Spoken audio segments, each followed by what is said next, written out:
Taiwan is one of the most remarkable places in the entire world. Everyone knows that the people here are hardworking and practical and enjoy a stable and peaceful life. But if we look more deeply into the development history of Taiwan, we discover that this island is always in a state of ferment. What is the next development that's going to surprise us here in Taiwan? Let's take a look at one story related to Taiwan's economic development.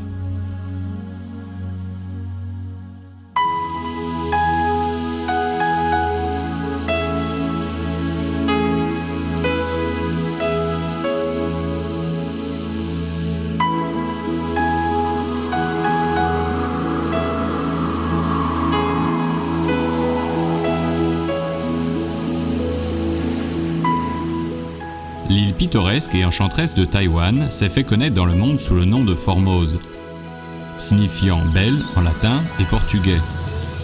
Avec une superficie de 36 000 km², proche de celle des Pays-Bas ou de la Suisse, elle a une population de 23 millions d'habitants.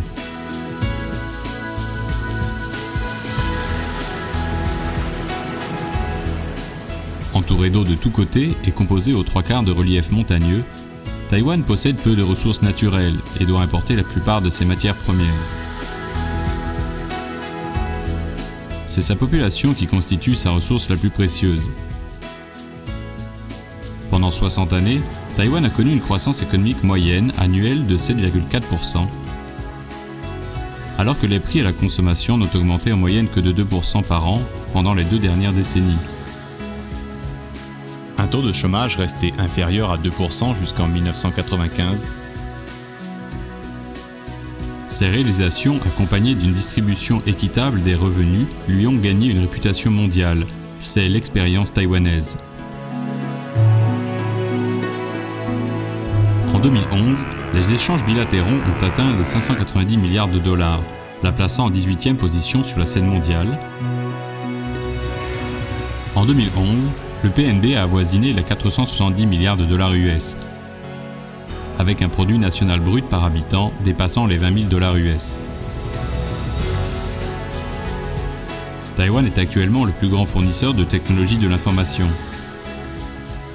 Cette industrie des technologies de l'information joue un rôle indispensable dans les chaînes de production globales et les produits faits à Taïwan détiennent la plus importante part de marché dans de nombreux domaines comme la sous-traitance de semi-conducteurs, la validation de circuits intégrés et leur mise en boîtier, les réseaux locaux sans fil ainsi que les ordinateurs portables.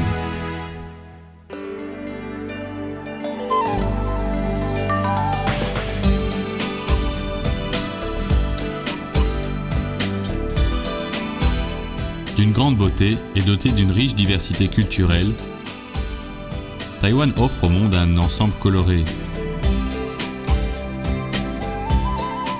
Le succès de la transformation de l'île peut être principalement imputé à sa population travailleuse et à la vision à long terme du gouvernement dans ses stratégies de développement opportunes et bien organisées en concordance avec chaque étape de progression.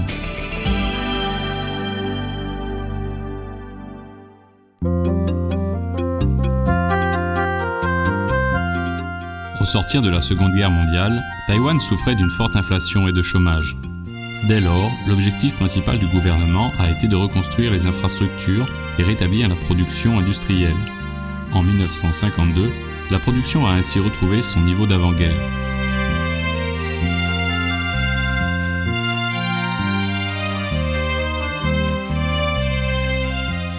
En 1953, Taïwan a lancé son premier plan de développement économique de 4 ans, promouvant l'agriculture pour encourager l'industrialisation et utilisant l'industrie pour développer l'agriculture.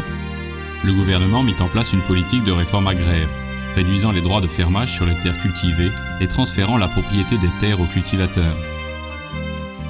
Parallèlement, le gouvernement développa l'industrie légère de substitution aux importations à forte main-d'œuvre et introduisit des réformes sur le contrôle des changes et le commerce extérieur afin de substituer la production locale aux importations et créer ainsi de nombreuses possibilités d'emploi.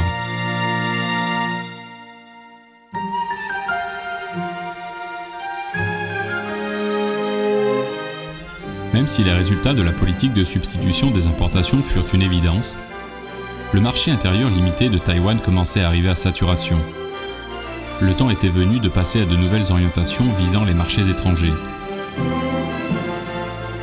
Pour encourager les exportations, le gouvernement instaura la loi pour l'encouragement des investissements, qui consistait en des réductions et des exemptions de taxes pour encourager les investissements étrangers à Taïwan.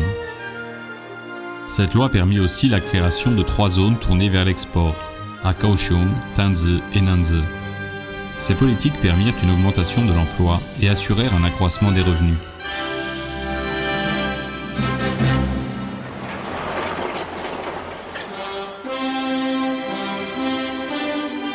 Afin d'accélérer le développement économique de Taïwan, le gouvernement lança dans les années 70 les 10 grands projets de construction. Projets prévoyant le développement du train, des ports et des aéroports, ainsi que des infrastructures électriques, de la sidérurgie pour la construction navale et des usines pétrochimiques pour développer les industries lourdes. Lors des crises de l'énergie, la mise en place de ces projets et des 12 projets suivants offrirent le double avantage d'étendre la demande intérieure et de stabiliser l'économie, permettant à Taïwan de pallier en toute sécurité aux 2 chocs pétroliers.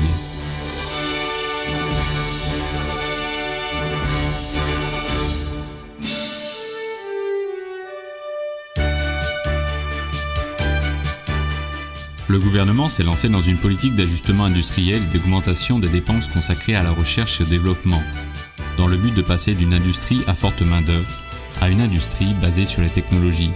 L'un des mots-clés fut l'établissement en 1980 du parc industriel et scientifique de Hsinchu, le premier du genre à Taïwan. Par ailleurs, le Fonds de développement du gouvernement et l'Institut de recherche technologique jouèrent un rôle actif dans l'établissement de sociétés de semi-conducteurs, comme TSMC, sociétés qui furent à la base du développement du secteur des hautes technologies à Taïwan. Dans les années 80, le gouvernement s'est lancé vigoureusement dans la libéralisation, l'internationalisation et l'institutionnalisation économique pour mettre les lois économiques et financières locales en concordance avec les normes internationales et permettre à Taïwan d'être plus concurrentiel internationalement. En janvier 2002, Taïwan est devenu membre de l'Organisation mondiale du commerce. Depuis, l'île conduit ses échanges avec les autres pays membres dans le respect total des règles de concurrence établies par l'OMC.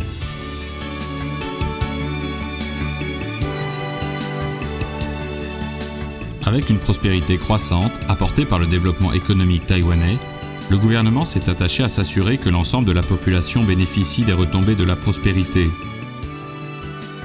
En mars 1995, a été lancé le programme d'assurance nationale de santé et en janvier 1999, un programme d'assurance chômage a été inauguré. Il s'agit là de 2 avancées qui participent de la mise en place d'un système social étendu.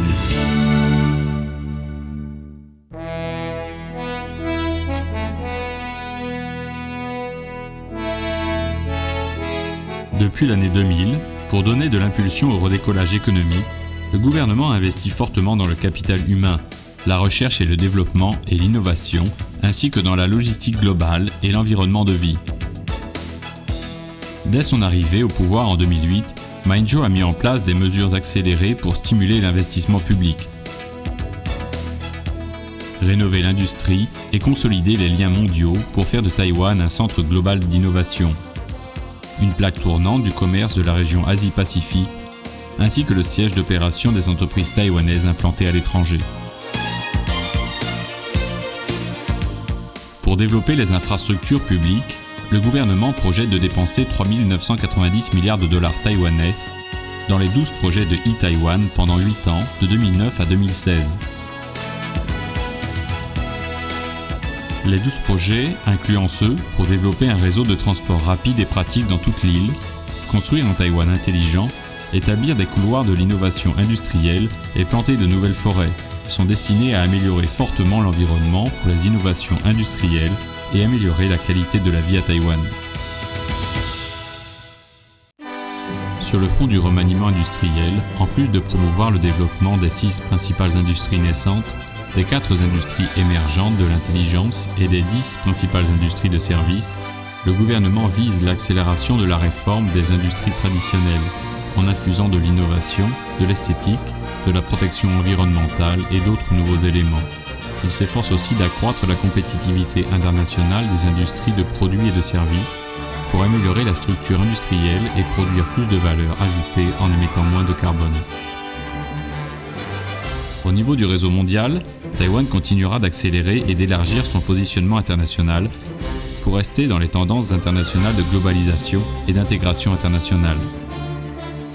Suite à l'ouverture des liaisons aériennes et maritimes directes entre Taïwan et la Chine continentale en juillet 2008, 50 aéroports offrent actuellement des vols directs. La signature de l'accord cadre de coopération économique du détroit de Taïwan, ECFA, qui a pris effet en septembre 2010, les entreprises investissant à Taïwan peuvent profiter de gros avantages, comme des conditions préférentielles dans le commerce de produits et services avec le continent. De plus, pour accélérer l'intégration dans le système économique mondial du commerce, le gouvernement peaufine les plans pour des zones libres de démonstration économique et pousse à l'intégration dans l'accord de partenariat transpacifique, TPP, dans le but de continuer d'élever le statut de Taïwan sur la carte de l'économie et du commerce mondial. Un autre thème de la politique du gouvernement actuel est de créer une société juste et prospère. Le gouvernement a lancé officiellement le système de retraite national en octobre 2008, complété par l'introduction du nouveau système de retraite du travail en janvier 2009. Ces mesures marquent le développement officiel de la sécurité sociale taïwanaise vers un système d'assurance de retraite double. Il y a aussi actuellement dans l'agenda du gouvernement une volonté forte d'améliorer le partage des richesses et l'amélioration des soins pour les personnes défavorisées afin que tous les Taïwanais puissent jouir plus équitablement des fruits de la croissance économique. Nous travaillons aussi d'arrache-pied pour construire un environnement durable, économe en énergie. Nos efforts sur ce front ont progressé avec les débuts officiels du train à grande vitesse entre le nord et le sud de Taïwan en janvier 2007, ouvrant une nouvelle ère où chaque partie du pays est accessible en un voyage facile de moins d'un jour. Alors que nous travaillons à améliorer la qualité de vie à Taïwan, n'oublions pas de remplir nos devoirs en tant que membres du village global.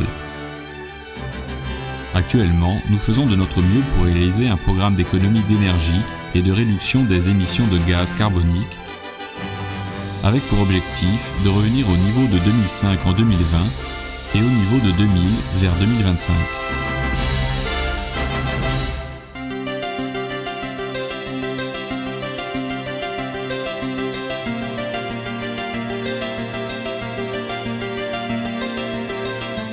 En 2012, l'économie fortement ouverte de Taïwan a senti l'impact du dérapage de la dette en Europe et du ralentissement de l'économie mondiale, freinant le taux de croissance de 4,07% en 2011 à 1,25%.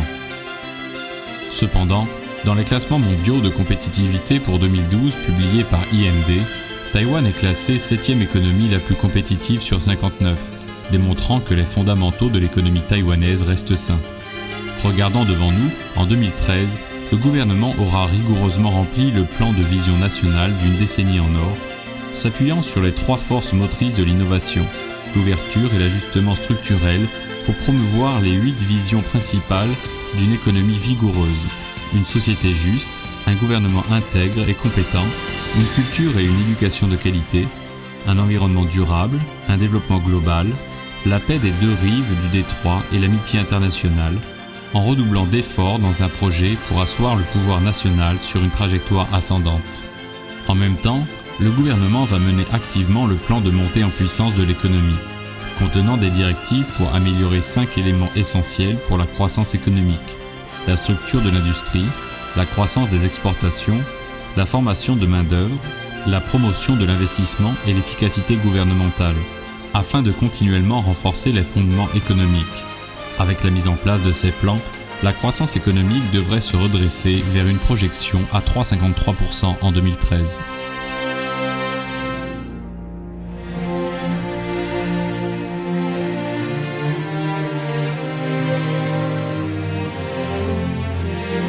Pendant plus d'un demi-siècle, malgré les défis politiques et économiques, à l'intérieur comme à l'extérieur des frontières, Taïwan a réalisé des progrès réguliers vers la prospérité et la démocratie. Malgré toutes les difficultés, l'opiniâtreté des Taïwanais a rendu possible le miracle économique qui a attiré l'attention du monde entier.